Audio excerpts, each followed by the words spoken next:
Sering mungkin saya tidak pernah mempublish, menyampaikan bahwa saya bisa membantu orang untuk menyelesaikan konflik rumah tangga. Tapi saya tidak tahu dari mana dan bagaimana ceritanya yang datang ke saya itu sangat sering. Ada suami istri yang terancam mau cerai, sudah tidak cocok lagi, kemudian datang minta nasihat. Itu rata-rata alhamdulillah bisa akur kembali. Mungkin mereka melihat ini kok saya jadi baik-baik saja, dan karena memang bagaimana caranya sehingga yang tadinya tidak akur jadi akur, maksudnya sehingga banyak orang yang datang minta. Jadi begini, bagaimana kita itu hidup ini memang ada aspek formal. Jadi syariat Islam itu adalah aspek formal yang memang harus didahulukan dan dipenuhi Namanya suami istri kan ada hak dan kewajiban. Tapi bagi saya harus ada pendukung untuk memaksimalkan tercapainya pelaksanaan hak dan kewajiban. Dalam fakta di lapangan, seringkali formal hak kewajiban ini tidak mudah, sehingga harus ada. Kalau guru saya dulu mengatakan, dia mengatakan setelah secara formil hak dan kewajiban itu secara menurut dia ada yang lebih hakikat, dan itu adalah saling memahami di antara kedua belah pihak untuk mencapai kesepakatan supaya tidak ada yang merasa terzolimi dalam kehidupan rumah tangga. Nah, yang paling parah kalau saya lihat itu mereka selalu bertahan pada hak dan kewajiban. Hak dan kewajiban. Kewajiban suami cari rezeki. Jadi saya kan dipatok begitu saja. Nah, harus begini. Pokoknya istri saya nggak mau tahu. Uang setiap bulan harus 5 juta. Itu jadi sumber masalah, Ustaz. Sering. Kita hidup ini harus diingat. Kita hidup ini dalam kehidupan yang tidak Islami. Sehingga ketika kita punya problem, jangan berharap orang lain akan membantu kita. Kalau dalam konsep Islam, masalah-masalah seperti ini bisa terselesaikan dengan baik. Ketika ada rumah tangga yang tidak mampu menyelesaikan rumah tangganya, ada sumber penghasilan yang bisa membantu kehidupan dia. Ada orang yang menjadi penanggung jawab dia, wali dia yang berkewajiban untuk memenuhi. Ada bantuan dari negara, ada bantuan dari yang lain. Tapi dalam situasi kita hidup yang serba materialistik ini, saudara pun belum tentu ingin memberikan bantuan ketika dalam kondisi yang sangat sulit, boro-boro orang lain. Nah, oleh karena itu dalam situasi yang rusak seperti ini, kita berbicara terlalu formal hak dan kewajiban itu agak berat, sulit untuk agak berat. Maka oleh karena itu harus ada kesepakatan bersama antara suami istri untuk saling memahami keadaan. Oleh karena itu saya di rumah, saya sering briefing anak dan istri. Bahkan sekali-kali saya kadang membawa semua. Saya kadang-kadang membawa semua nginap di sebuah tempat. Bermalam, satu hari satu malam. Saya sholat berjamaah di tempat itu. Kemudian saya kasih tausiah lah ya. Setelah itu saya buka soal jawab. Apa harapan-harapan kalian ya. Jadi maksudnya kita ini kan satu rumah tangga itu satu tim inti. Kalau rumah tangga ini sudah tidak bisa solid, bagaimana kita bisa energinya kuat?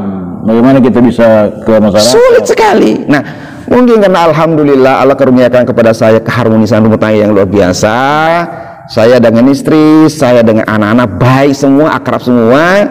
Setiap ada masalah kita bicarakan bersama. Ya alhamdulillah sampai sekarang saya mengatakan saya tidak ingin kehilangan momen satu detik pun untuk tidak bahagia. Karena itu setiap ada peluang, setiap ada keadaan yang memungkinkan kebahagiaan itu terenggut, saya akan segera bertindak. Ya, keunggulan anak. Saya melihat ada begini. Oh ini kita akhirnya ditemukanlah kesepahaman yang membuat semua merasa bahwa satu dalam kehidupan yang sama. Kan dalam rumah tangga saya biasa kalau anak-anak itu kan agak-agak mungkin agak-agak biasa yang agak nakal dibilang saja. Itu kira-kira bagaimana anunya Ustaz? Jadi dalam situasi yang seperti sekarang ini, pengaruh orang menjadi buruk atau menjadi jahat itu terlalu banyak. Sangat besar, sangat besar. Pengaruh sosial di luar, pengaruh media sosial, itu kan sumber-sumber masalah sebetulnya.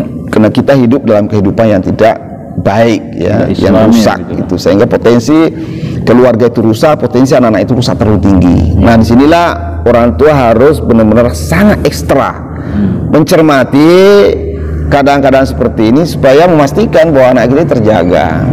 Nah, jadi memang sebetulnya banyak disiplin-disiplin ilmu yang berkembang, bagaimana kita bisa berbicara dengan anak, bagaimana anak itu harus merasa dekat dengan kita banyak. Tetapi bagi saya ada satu rahasia yang saya mencoba untuk mengaplikasikan, dan itu menurut saya sangat efektif buat kita suami istri dan juga buat orang tua dan anak. Jadi ada sebuah lembaga yang pernah menawarkan sebuah paket training kekuatan cinta. Kekuatan cinta. Jadi itu menurut saya dahsyat. Jadi kekuatan cinta ini kalau kita memahami lebih jauh dalam porsi yang benar sesuai dengan ajaran Islam, itu menurut saya sangat efektif untuk merekatkan hubungan yang sangat baik di dalam kehidupan rumah tangga. Jadi maksudnya begini, kita itu ketika anak nakal, kita ini orang tua selalu ingin menunjukkan ego sebetulnya. Maka kita berpikir bahwa dengan saya memarahi anak, itu cara pintas seolah-olah bahwa anak itu akan berubah, akan mengikuti saya. Bagi saya itu tidak terlalu tepat. Contoh begini, apakah memang tidak harus marah? Justru itu menurut saya sebuah kesalahan yang tidak memperbaiki keadaan. Coba misalnya begini ya, contoh yang paling konkret lah ya. Misalkan ada seorang karyawan yang nyata-nyata bersalah. Kesalahannya itu tidak bisa dipungkiri, nyata bersalah. Kemudian bosnya datang marah. Kamu ini kayak ini karyawan meskipun nyata-nyata salah, tapi tetap merasa tidak nyaman dimarahi. Betul. Benar nggak? Ini kurang bos, ini kurang ngajar. Tapi coba, tapi coba yang lain. Ini salah, nyata salah, bosnya datang, panggil. Ada apa?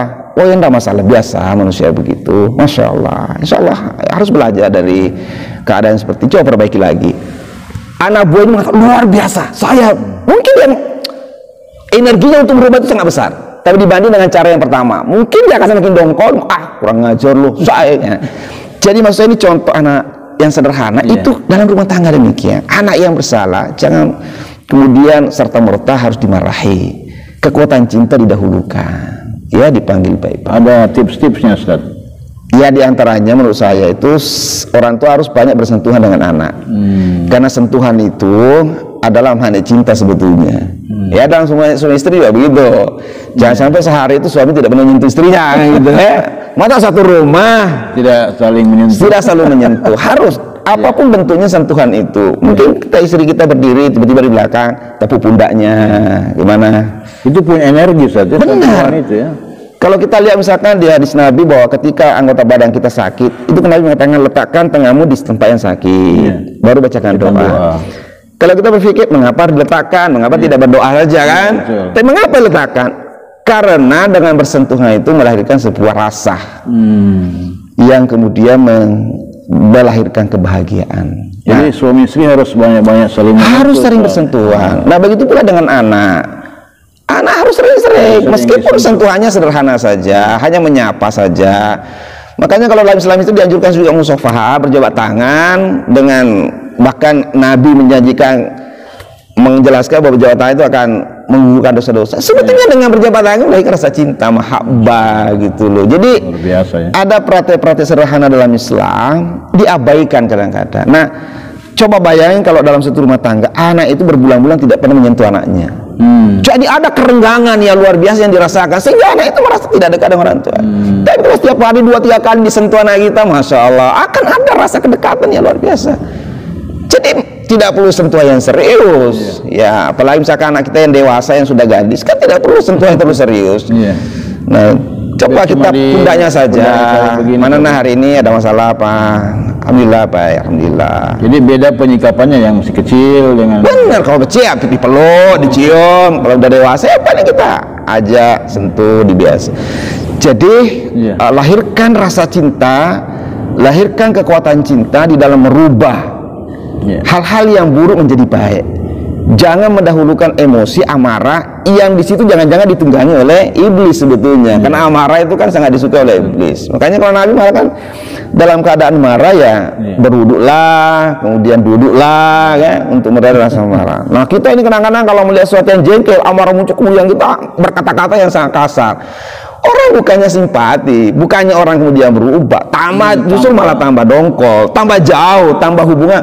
Saya sejak mengikuti pelatihan itu, saya merubah benar metode saya dalam hal mendekati anak, dan menurut saya itu yang menambah kebahagiaan saya menjadi semakin memuncak gitu loh. Jadi saya tidak akan pernah memberikan ruang hal-hal yang bisa mengganggu kebahagiaan saya ke dalam rumah tangga saya. Jadi kalau ada pemirsa yang mau ikut pelatihan begitu, Ustaz bisa menghubungi Ustaz? Saya tidak menyelenggarakan pelatihan, tapi kalau ngobrol-ngobrol saya bisa membeberkan pengalaman-pengalaman aja. Karena bagi saya itu kan sebetulnya pelatihan itu kemudian berorientasi kepada bisnis kebanyakan. Saya nggak mau, jadi saya lebih enak berbagi secara langsung. Sekiranya ada kawan-kawan ya, kita pas ketemu kayak begini kita berbagi cerita saja. Jadi nggak usah dipaketkan dalam sebuah training atau bisnis. Ya Ustaz, alhamdulillah luar biasa ya perbincangan kita pada hari ini, sobat DHC sekalian ya.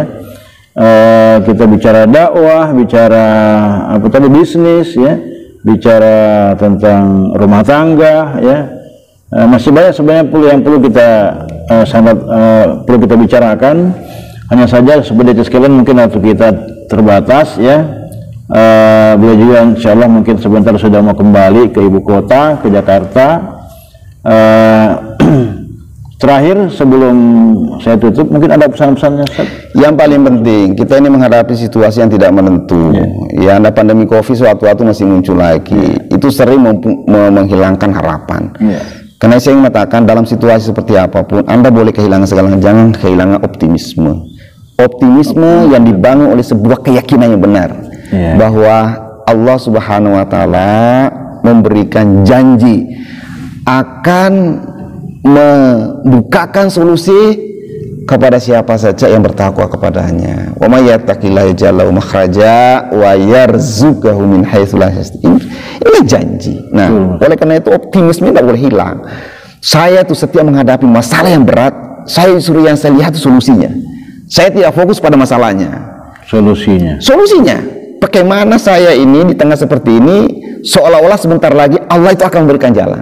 Itu yang saya justru pupu supaya energi ini semakin kuat. Tapi kalau masalahnya yang kita lihat, maka kita merasa terbebani sangat.